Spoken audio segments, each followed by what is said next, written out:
बिल्डरच्या सोयीसाठी तिथला रस्ता बंद केला, हा चालू केला. तिथून गाड्या बिड्या व्यवस्थित पास होत नाही. बरोबर आहे ना? तुम्ही लोकांनी बिल्डर लोकांसाठी सोयीस्कर केलं, काहीच प्रॉब्लेम नाही पब्लिकला. अरे लोकांची कोणती कशाला करताय? हा रस्ता डिप्पीमध्ये आहे, त्याला पूर्ण बनला पाहिजे. आणि वारंवार या गोष्टी सांगितल्या. आम्हाला 11,000 मतं दिलेत, त्यांनी निवडून आणले का? तर आम्ही त्यांची कामं केली पाहिजे. आणि आम्ही कोणावर अपेक्षा करायची? अधिकाऱ्यांवर. जर अधिकारीच काम करत नसेल तर काय करायचं? मी आता ठरवलंय, मला जर ॲक्शन मोडमध्ये जर अधिकारी दिसले नाही, काम केलं नाही, तर मी खुर्च्यांवरती बसून देणार नाही. आणि अक्षरशः जे कोण असतील ना संबंधित अधिकारी, त्याच्या तोंडाला काळे फासायचं काम करेल. आता या पद्धतीचं काम करणार आहे मी. बघा ताई पडला बघा, आणि ते पण तिथे लाईटी नाही, काय नाही. या मॅडमचा ऍक्सिडेंट झाला, कोण जबाबदार? अजून एक आम्हाला चीड एका गोष्टीची येते की आपण एखाद्या बिल्डर लोकांसाठी सोयीस्कर सामान्य माणसांसाठी कोंडी करताय.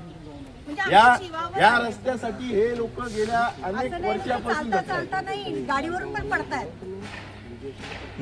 अनेक वर्षापासून घटतायत ते लोक एका रस्त्यासाठी. या किती वेळा माणसांनी यायचं, किती वेळा हे करायचं? तुम्ही स्वतः विचार करा, हा टर्न नाही घेऊ शकत, 4 व्हीलर टर्न नाही घेऊ शकत, नाही घेऊ शकत. त्यांनी बघितलं गाडी आले का?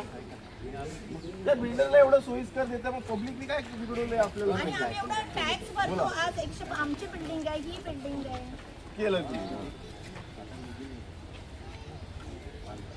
तुम्ही इमिजिएटली एवढंसं पॅच एवढं तोडून नाही ना, आम्हाला रस्ता ना तुम्ही. काँक्रीट टाकण्याचे ते म्हणतात तुम्ही थांबा, अर्धा थांबायला होतं. तुम्हाला जर आता हे करायचं ना, पत्र काढा, इथून 2 फूट आम्हाला हा रस्ता होसपर्यंत चौडा करा. हे आता जास्त तिथे खड्डे आहेत, त्याला ठेच लागून पण पडतात. तुमच्या हातात घ्यावं लागेल. आता तुमच्या हातात म्हणजे हातात घ्यावं लागणार. आता तुमच्या कधी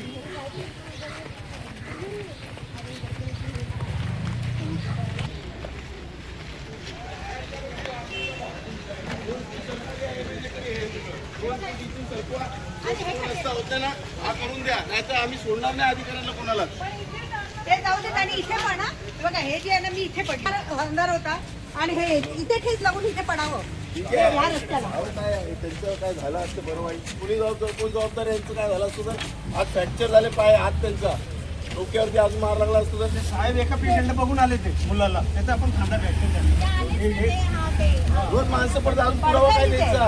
हे आता इमिजिएटली हे काढून टाका सगळं.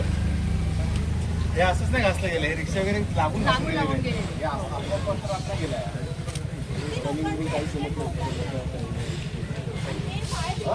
आणि हे पण पुसून टाकायला सांगायचं. याचं काम बंद करून टाकायचं जर नसेल ऐकत.